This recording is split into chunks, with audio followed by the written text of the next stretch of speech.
Great. Sorry about that. Well, good morning, everyone. My name is Chris ICWRI. I'm the president of Princeton University, and it's my pleasure to welcome you to Princeton Innovation Center Biolabs. At Princeton, we recognize that strengthening New Jersey's innovation ecosystem enhances a vital aspect of the university's educational mission. Increasingly, our students and faculty hope to bring their knowledge to bear on social, cultural, and economic problems through entrepreneurial activity. And our top scholars find that partnerships with nonprofit, corporate, and government sectors help them to identify compelling research questions that make a difference in the world. Inspired by this vision shared by leaders on our campus and throughout the region, Princeton is working to extend the impact of our teaching and research by connecting to New Jersey's innovation ecosystem. Princeton Innovation Center Biolabs is one step toward realizing this vision. This incubator for high-potential startups and new ventures provides collaborative workspace open to Princeton researchers and members of the wider New Jersey community, and in doing so, creates opportunities for dynamic interaction across industries. We believe that these cross-sector partnerships will foster a vibrant innovation ecosystem with the potential to generate transformative ideas, benefit the regional economy, and attract top talent, outcomes that will make Central New Jersey an increasingly attractive place for all who live, learn, and work here. In the years to come, we look forward to deepening our collaborations with partners in state, local, and regional government, higher education, industry, and other organizations throughout New Jersey. Now I am pleased to introduce a leader and public servant who really needs no introduction. I'm not going to summarize his biography or achievements, which I expect are known to all of you, but I will say that I have been personally impressed with his commitment to cultivating a thriving innovation economy here in New Jersey. We are very fortunate to have him as an ex officio trustee of Princeton, and I've had the privilege of talking with him on several occasions. In each interaction, I've greatly appreciated his attention to education, innovation, and entrepreneurship, and above all, his faith in the extraordinary human capital that we have in the great state of New Jersey. Please join me in welcoming Governor Phil Murphy. Governor, thank you. I really appreciate that. Wow. I've said this before, I'll say it again. It's hard to know what to say after that introduction that will not disappoint everyone. So thank you, Mr. President Chris, for that introduction. It is a thrill to be here at the Princeton Innovation Center Biolabs.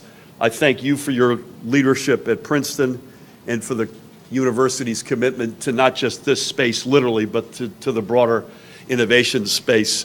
One of the singular, having just passed my 6-month mark, one of the singular honors of this position is that ex officio capacity on the Board of Trustees. We've spoken, we met before I was elected, we've spoken several times since privately. I had the great honor to have dinner with trustees and students a couple of months ago and then sit in on one of the trustees' meetings. Princeton is one of the great gems of this state, of this country, of the university ecosystem in the world, not just in what it's doing, but given all that it's doing, the fact that there's even more potential, in particular with bonded in the innovation space, is really breathtaking. And I'm thrilled to be with you today and thrilled to be here. It's also a pleasure to be alongside, we're going to hear from her in a few minutes, Anne-Marie Maman, president of the New Jersey Business Incubation Network, and Debbie Hart, my friend of BioNJ, one of our state's leading life sciences trade organizations. Great to be with you all. I'm also honored to be joined by my administration partners in growing our economy, our extraordinary state treasurer, Liz Moyo, Tim Sullivan, the chief executive officer of the Economic Development Authority, Larry Downs. Larry, great to be with you, the chairman of the Economic Development Authority, deputy chief of staff in charge of economic affairs, Joe Machine Gun Kelly. And I want to also just give a big shout out to all the folks who have come out today, beginning with my dear friend, the county executive, Brian Hughes. Mercer County is one of these places in New Jersey that really works. Members of council here in Princeton, other distinguished guests today. It's an honor to be with you all. We're all here for good reason. It is right here and in places like this across our state where the innovation economy will be reborn and once again dominate in New Jersey. These are the spaces where the next great leaps in technology and the life sciences will be made by new companies doing leading-edge research and development. As critical as biolabs and Princeton University are to the companies being born here, and as other incubator spaces across the state are to their resident startups, they need a whole host of partners equally invested in this future. Starting now, count the state of New Jersey as among those partners. I'd like to highlight two new ways that we are going to partner with these innovative businesses to help them grow and succeed. First, through the Economic Development Authority, I'm proud to announce the development of a new incubator. This is, by the way, a mouthful. I want to warn you up front. The new Incubator and Collaborative Workspace Rent Initiative, which flows right off your tongue, to assist startups with their rent at incubators, accelerators, and other collaborative workspaces. Through the program, EDA will provide grants for 2, 4, or 6 months of rent payments for young startups to work at collaborative workspaces. We're asking the workspace to co-invest for half that amount. So in essence, an early stage startup could enjoy the innovation ecosystem of a collaborative workspace, including flexibility, networking, idea sharing, and mentorships for up to 18 months at only half the cost. And if the collaborative workspace, I feel like I'm in the Jinzu knife business here. If that isn't enough, we're going to throw the following in. If the collaborative workspace has just recently been established, is located in one of our 169 opportunity zones, or is affiliated with either a hospital system or a New Jersey-based university, EDA will kick in up to an additional 3 months rent. Act now. For a startup, this is a maximum benefit for the company of up to $15,000. We envision that at least 50 startups through an initial pilot, it's fair to say pilot investment, of $500,000 from EDA in total, and then $250,000 from the various workspace partners. And we were on the phone earlier today, and I think it's fair to say we're Moneyball folks. We're going to call balls and strikes, see how this looks, and if it works and it's really humming, we're gonna reconsider. I don't want to speak on behalf of the EDA, but I suspect they'll reconsider putting more into this. And if it's not doing what we want it to do, we'll tweak it and go in a slightly different direction. This in total will allow entrepreneurs to commit their limited capital to things like talent acquisition or product development, the things they need to invest in for their future, and to not sink more of it into rent. We know these spaces work, by the way. This is not based on some sort of gut sense of things. Companies nurtured in an incubator have a reported survival rate of 87%, nearly double that of those who go it alone. The presence of an accelerator has been linked to a 104% annual increase in region seed and early stage venture capital needs. And by the way, this is human nature. You start a company, you're out there by yourself, there may be only 1, 2, or 3 of you, and if you're by yourself, you think you're living through this and no one else has ever lived through this. But you get into a collaborative workspace and you realize with 8 or 10 or 15 other small 2 or 3 man-woman shops, and they realize that, you know what, we're all going through something similar, and it gives you, first of all, you pick up great ideas, and it gives you a little bit more kick in your step in those down moments to keep going. New Jersey is currently, and this number is growing, which is a good thing. New Jersey is currently home to 29 incubators, 7 accelerators, and 31 co-working facilities. I believe those numbers will go up meaningfully. We are poised for growth. And with this program, we will accelerate that. The second tool we are now providing is a much-needed modernization of our existing state research and development tax credit, which we accomplished through language in the new state budget a few weeks ago. New Jersey has had an R&D tax credit on the books since 1992. But while we're trying to lead for 2018 and beyond Amazingly, our law has until recently still read and still thought of itself that it's 1992. While many positive changes have been made to the federal R&D tax credit over the past 26 years, New Jersey's program has stayed within its original 1992 criteria. This means innovative companies here have been missing out on new eligible research categories, new calculation methods, and even larger available credits.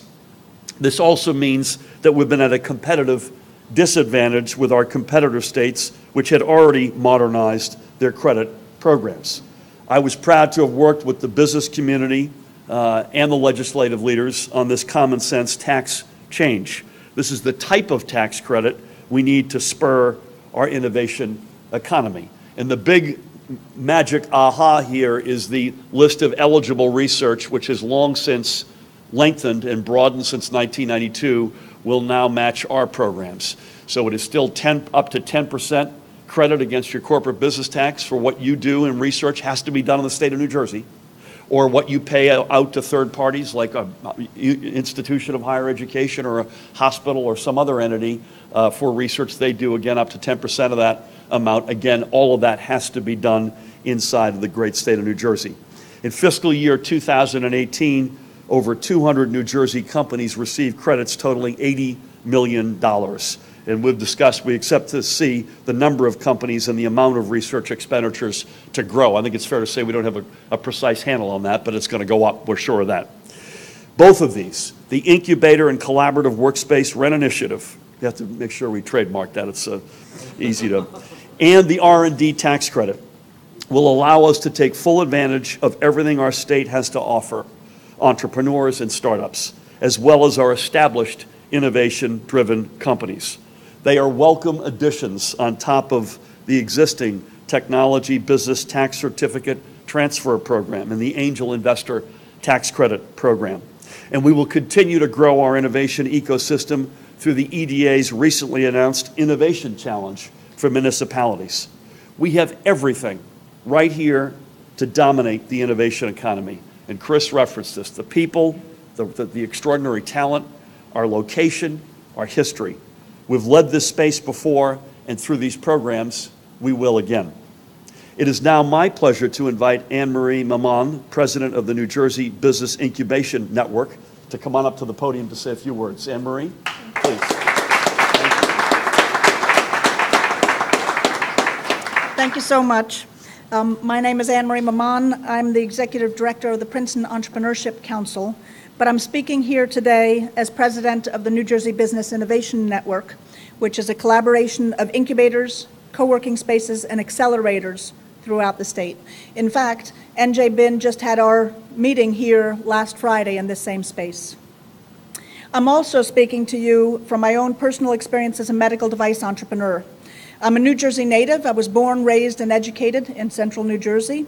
But when I came back to New Jersey in 2002 to raise my own family, I drove to Philadelphia to start my companies because that was where I could find active seed funders for my young company. After I sold my first company, I considered starting my second one in New Jersey, but my networks and my funders were in Pennsylvania. Simply put, it was easier for me to start an entrepreneurial business across the border. But as time went on, and as I started my third medical technology company, I was really tired of making that drive across the river, and I was really frustrated. Even though New Jersey had most of the components for an entrepreneurial ecosystem, it did not have early funders, and it did not have that collaborative netting that's necessary for a thriving startup community. That's why in 2014, I took a position managing the state's wet lab incubator in North Brunswick. I was tired of just complaining about the problems with starting a company in New Jersey. As I drove down the highway, instead, I wanted to participate in helping New Jersey to solve these problems. This was also the point that I became involved, not yet president, with NJBIN. As people who manage the incubators, accelerators, and co-working spaces that are so important to small companies, we work with a wide variety of industries and types of entrepreneurs. For example, New Jersey incubators focus on specialized technologies, as varied as life sciences in this space, as well as in North Brunswick. Food innovation centers in Bridgeton and in Piscataway. Aquaculture innovations all the way down there in Cape May, which is in New Jersey. And clean energy and greenhouse innovations in Bordentown. Virtual accelerators are another essential component, educating founders, leadership teams of all types of small companies, many of which have not much business management experience, on business fundamentals and the goal of positioning the companies for growth and also for funding. New Jersey BIN members also include co-working spaces, some of which are focused on student entrepreneurship, and some of which include broad ranges of technologies and entrepreneurs, such as in Hoboken and in Dover. And finally, some of our members, such as those in Newark, Montclair, and Glassboro, offer a mix of these different types of spaces and services. But all of NJBIN's members across the state have similar goals. We work to help small companies hit milestones, to network with local resources, to secure funding, and to bring innovations to the market. We are committed to making sure that New Jersey entrepreneurs with a good idea will be able to start their company in their local community. You shouldn't have to leave home to follow your passion. We work to make sure that entrepreneurs see New Jersey as a place to put down corporate roots in communities that help them to grow their businesses. This funding program is focused on some of the key elements of a startup ecosystem: funding and education. The rent support will help small companies to focus their precious early funding on hiring and on hitting milestones. And the emphasis on educational programming for entrepreneurs will help to make sure that our entrepreneurs understand how to create successful companies to support their innovative technologies. We work to help startup companies in New Jersey to be successful. As representatives of the different centers of innovation and entrepreneurship around the state, the New Jersey Business Innovation Network appreciates the governor's announcements today and the innovative approach that Governor Murphy and his team are taking with kickstarting seed funding in New Jersey. We have firsthand experience with how difficult it is to secure early funding. State programs that help startups to conserve their limited cash so that they can put it to work to build value are critical to growing our innovation economy. NJBIN looks forward to working with the EDA to implement these programs. And we thank Governor Murphy, his team, and leaders like President Eisgruber for working with the entrepreneurial community to create a true innovation ecosystem in New Jersey. Thank you.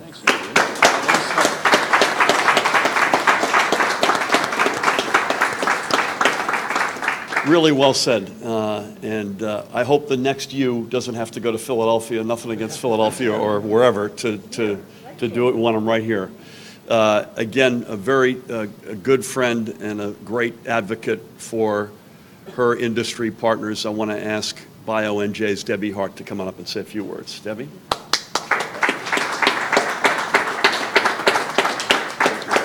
So thank you, Governor, and good morning to everyone, all of our fellow members of our robust New Jersey life sciences ecosystem. So thank you, Governor, for inviting me to be here this morning. It's really an honor, and I have to say that I'm also thrilled to be here, and of course to be with you and our other friends up here and in the room. However, there's another really important reason, and I think it speaks to why we're here. So this is the room where it happened. Actually, Pharmasset developed the cure for Hep C right here in this space, which is, I think, just really very cool. Right here in this space, right here in New Jersey. So I'd like to congratulate Princeton, President Eisgruber, for bringing this important facility to bear to continue the legacy, the important legacy of Pharmasset. And I'd suggest that that auspicious fact actually amplifies and, in fact, personifies the very reason that we're here today. The medical innovation that's being developed right here in New Jersey by our companies and by our academic and research institutions is second to none. With more than 350,000 direct and indirect jobs, over 3,100 life sciences establishments, and more than 1,000 drugs in development, New Jersey is one of the top 3 biopharma centers in the country and one of the top 10 innovation hubs in the world. And did you know, if you've heard BioNJ speak before, then maybe you do know, but maybe you don't, that nearly 50% of all new FDA drug approvals in 2017 came from companies with a footprint here in New Jersey. I think we should be all really proud of that and singing that off the rooftops. Nowhere else in the world can they make that claim. Still, we need to do more to ensure that our state's rich tradition of bringing new therapies and cures to patients around the world continues. We need to foster an environment that helps companies thrive and attracts new startups and increased funding. It is imperative that the state continue to build on its current day support of the industry, keeping New Jersey competitive and ensuring companies have the resources that they need to continue the development of life-altering and life-sustaining therapies. And I'm here to tell you that programs such as what the governor is talking about, that they work. A case in point, if Dr. Saul Barer, who was the founder of Celgene, were here this morning, he would tell you that in the mid-1990s, Celgene had only 35 employees and 6 weeks of cash. The monies that they received from the NOL program here in New Jersey bridged that gap for them, and the rest is history. And while we all know that we need to do more, perhaps the very best news here today is that we have a governor who gets it. Our governor understands the rich resources that we have, as well as the fact that it can slip away in a heartbeat. And as we have heard here this morning, our governor is committed to making a difference.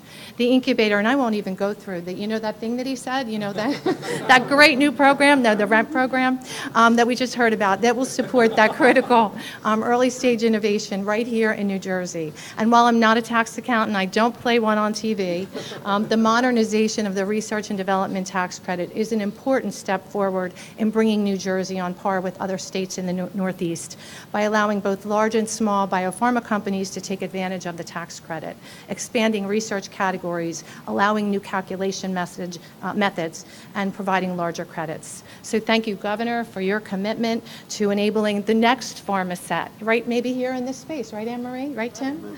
And to bridging the gap for the next Celgene, and to giving hope to the fact that we need breakthrough, that the next breakthrough will be discovered right here in our great state of New Jersey. At BioNJ, we look forward, Governor, and to all of my colleagues and friends up here, and all of you, to continue to work with you to grow the robust life sciences ecosystem in New Jersey, positioning us to grow and nurture what we have and to bring more just like it, because as we say at BioNJ, patients, they just can't wait. Thank you so much. Well said.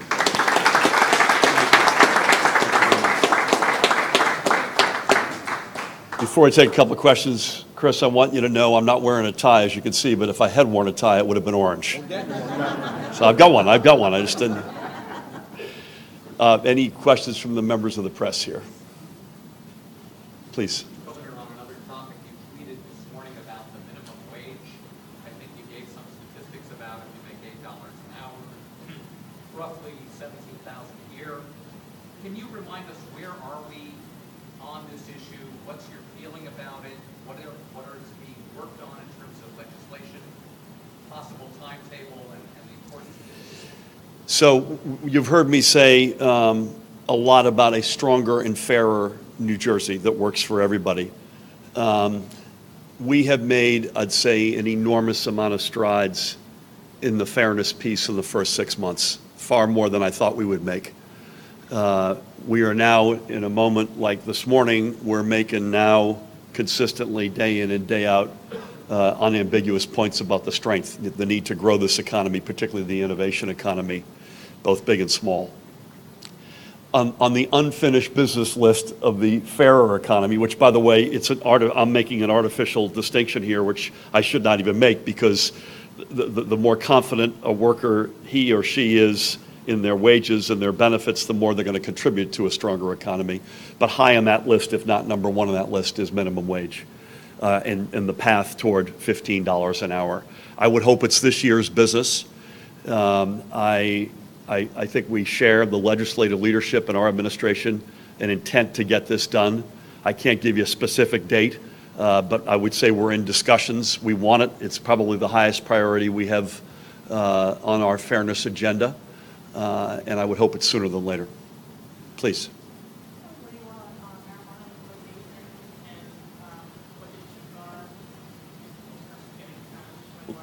Yeah, the issues have gotten a little bit smoky in the past couple of days. And I won't comment on the specifics as it relates to Jersey City or the Attorney General's letters and actions. They speak for themselves, and he should certainly address that. Still completely committed to both adult use recreational marijuana being legalized, as well as legislation that helps us even further open up and stabilize the medical marijuana regime. On the latter, we've been able to do a lot through executive action. And that began with an audit, and it began with a whole series of steps, the most important of which was lengthening the list of ailments that allowed someone to be eligible. And I will tell you, I'm still, and I'll go down with the ship on this, I believe it is, and we need to make more of this, it is an incredibly important weapon in this awful opioid crisis that we have as an alternative to prescription drugs that get still administered like M&Ms. We supported all along what Governor Christie did to reduce the initial prescription limit to 5 days. We're committed to that. So there's some that the legislation could do to help us further that. On the adult use side, it's much more from scratch product, so there is no executive action that's taken place, although to some extent that can inform parts of the adult use piece. The leadership and we are all committed, as recently having conversations literally as of yesterday with leadership about that. Again, how we do it, it's not just important we do it, we got to do it right. I'm a big first principles social justice has to be the primary objective here, to undo the wrongs of what is the largest white, non-white gap of persons incarcerated in America. It's not all low-end drug crimes, but a big contributor to that are low-end drug crimes. Again, I'd probably give you the similar answer on minimum wage. I'd hope it's this year's business. I won't speak for the legislative leadership. They can for themselves in terms of exactly how they're thinking about it. We're in a good level of dialogue on it, and hopefully sooner than later. Please. Does the Attorney General's 30-day deadline for guidelines suggest that there will be a bill on your desk by the end of August? Yeah, I will let the Attorney General answer anything related to his actions. I don't know that I've got any insights on the timing right now in terms of the by Labor Day, which I think is was the limit that he had put on his letter. Please. Yes.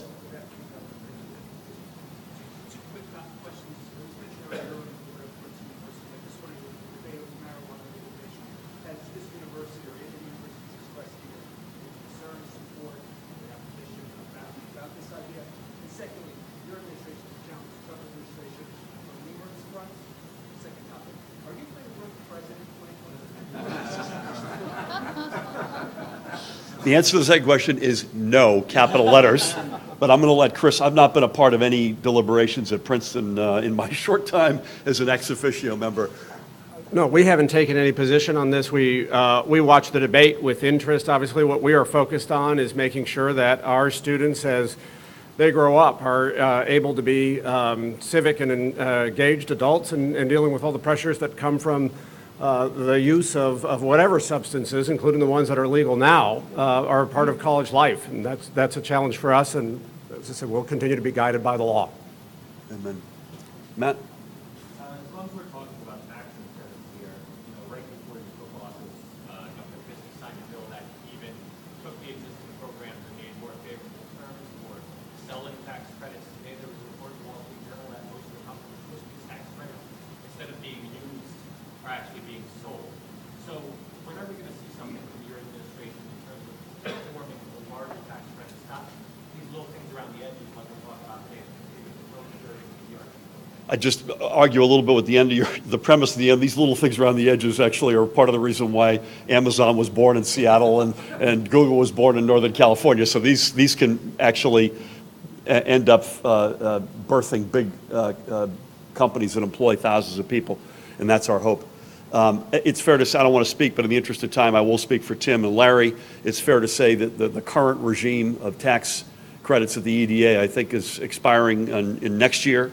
They've just hired a professional services firm to begin working with them in that deliberative process toward not just being creative with what is already on the books, but with developing the next generation. And they could speak to that offline, but that is coming. Just do one more, Charlie, if I could. I mentioned Trump before. As you probably know, the president has just cut a $12 billion check to farmers. Yeah. There's a big bailout for the trade war. I just wonder if you've been in touch with our delegation to make the case that that's roughly a good chunk of the Gateway Tunnel, Portal Bridge, and from what we've read in Bloomberg is that, there's been nothing but foot dragging on that very issue. It did not escape my attention that 12 billion is almost, plus or minus $1 billion or $2 billion. What's that among friends? That's about what the federal government had committed under the Obama administration in what would have been and what should still be a 4-part financing program, half from the federal government and then the other half split among New Jersey, New York, and the Port Authority. We've put meaningful skin in the game, and we're proud of what we've done. In fact, was with our representative of the Gateway Corporation last night, Jerry Zero, talking about this very topic. The delegation on this has worked very well together. And I would give a shout out, as I've done before, to Congressman Rodney Frelinghuysen, who continues through the balance of this year to be the chair of the Appropriations Committee, and that is a big deal position. He's done extraordinary work, as have our senators. There's been very good cooperation across the river. This is frustrating. I'm still optimistic that we'll get there. As a friend of mine says, who knows this topic very well, the new tunnel will get built. That's not the question. The question is, will it be built because we planned it and we did it the right way, or because we had a disaster and we had no other choice? I would hope the president personally, his team, they understand New York, New Jersey, the importance of this. This is somewhere between 12 and 20% of the country's GDP is reliant on that Northeast corridor from Washington all the way up to Boston. It's bipartisan, supported up and down that Northeast corridor. It screams out, the rationale for this screams out, and I hope and believe still that because of that overwhelming rationale that we'll get to the right place. I guess this is a lobbying opening for you, that you make this case directly. We've made it directly, and we'll continue to make it, both with our delegation as directly. Yeah, well, I haven't since yesterday, but believe me, we noted the irony. I want to thank again, Mr. President. I want to thank Anne Marie, Debbie, Tim, Liz, Larry, the whole team here, and all of you for coming out today. Brian, County Executive. This is, I hope, one of many steps you'll see where we're not just talking about the innovation economy, we're putting dollars and action up against its rebirth in New Jersey. Thank you all.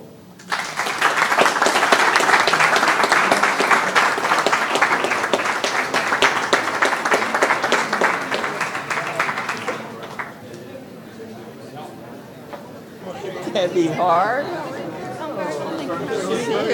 this is